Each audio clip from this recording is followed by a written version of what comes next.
ಸುಮಾರು ವರ್ಷಗಳಿಂದ ಈ ಒಂದು ಟೀಚರ್ಸ್ ರೆಕ್ರೂಟ್ಮೆಂಟ್ ಆಗಿಲ್ಲ. ಯಾಕೆಂತಂದರೆ ಈ ಒಂದು GPSTR ನೋಟಿಫಿಕೇಶನ್ಸ್ ಆಗಿ 2022ರಲ್ಲಿ ಆಗಿದ್ದು, ಅದಾದಮೇಲೆ PSTR ಆಗಿರ್ಬೋದು, GPSTR ಮತ್ತು HSTR ಈ ಒಂದು ನೋಟಿಫಿಕೇಶನ್ಸ್ ಆಗಲೇ ಇಲ್ಲ. ಈ ಒಂದು TET ಆದಮೇಲೆ December 2nd week notifications CET exams ಮಾಡ್ತೀನಿ ಅಂತ ಹೇಳಿದರು, ಸುಮಾರು 10,267 ಪೋಸ್ಟಿಗೆ. ಆದರೆ ಇಲ್ಲಿವರೆಗೂ ಈ ಒಂದು CET ಎಕ್ಸಾಮ್ಸು ಮಾಡ್ತೀನಿ ಅಂತೇಳಿ ಅನೌನ್ಸೇ ಮಾಡಿಲ್ಲ. ನಾನು ಯಾಕೆ ಮಾಡಿಲ್ಲ ಅಂತಂದರೆ, ನಾನು ಮೊನ್ನೆ ಶಿಕ್ಷಣ ಇಲಾಖೆಗೆ ಭೇಟಿ ಮಾಡಿದಾಗ ಅವರೊಂದು ರೀಸನ್ ಹೇಳಿದ್ರು, ನಮ್ಮಲ್ಲಿ ಸಾಕಷ್ಟು ಹುದ್ದೆಗಳು ಜಾಸ್ತಿ ಇದ್ದಾವೆ, ಇನ್ನು ಅಪ್ ಟು 2034 ತನಕ ಅಂದರೆ 2034 ತನಕ ನಾವು ಟೀಚರ್ ರೆಕ್ರೂಟ್ಮೆಂಟೇ ಮಾಡೋಂಗಿಲ್ಲ, 10,000 ಪೋಸ್ಟ್ 10,000 ಜನ ಜಾಸ್ತಿ ಇದ್ದಾರೆ ಅಂತೇಳಿ. ನಿಮ್ಮಲ್ಲಿ ಶಿಕ್ಷಣ ಇಲಾಖೆಯಲ್ಲಿ ಸುಮಾರು 70,727 ಹುದ್ದೆ ಖಾಲಿ ಇದೆ. ಈ ಒಂದು ಖಾಲಿ ಹುದ್ದೆಗಳನ್ನ ಭರ್ತಿ ಮಾಡ್ಕೊಳ್ಳಿ ಅಂತ ಹೇಳ್ತಾ ಇರೋದು ನಾವು.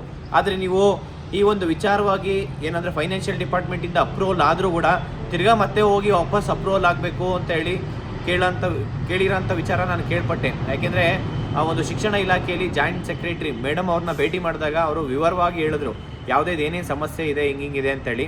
ಆದರೆ ನಾವು ಯಾವುದೇ ಕಾರಣಕ್ಕೂ ಟೀಚರ್ಸ್ ವೇಕೆನ್ಸಿ ಫಿಲ್ ಮಾಡೋ ತನಕ ನಮ್ಮ ಹೋರಾಟ ನಿರಂತರವಾಗಿರುತ್ತೆ.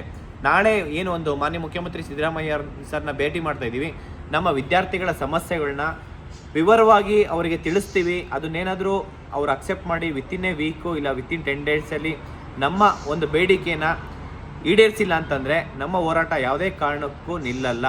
ಮಾನ್ಯ ಮುಖ್ಯಮಂತ್ರಿ ಸಿದ್ದರಾಮಯ್ಯ ಅವರಾಗಿರ್ಬೋದು, ಮತ್ತು ಶಿಕ್ಷಣ ಇಲಾಖೆಯಲ್ಲಿ ಮಧು ಬಂಗಾರಪ್ಪ ಸರ್ ಆಗಿರ್ಬೋದು, ಉನ್ನತ ಶಿಕ್ಷಣ ಸಚಿವರಾದಂಥ MC ಸುಧಾಕರ್ ಇವರಾಗಿರ್ಬೋದು, ಯಾರೇ ಇದ್ರೂ ಶಿಕ್ಷಣ ಇಲಾಖೆಯಲ್ಲಿ ಇವತ್ತು ಶಿಕ್ಷಕರು ಇಲ್ಲ ಅಂತ ಹೇಳಿ ಕ್ವಾಲಿಟಿ ಎಜುಕೇಷನ್ ಸಿಗ್ತಾ ಇಲ್ಲ ವಿದ್ಯಾರ್ಥಿಗಳಿಗೆ.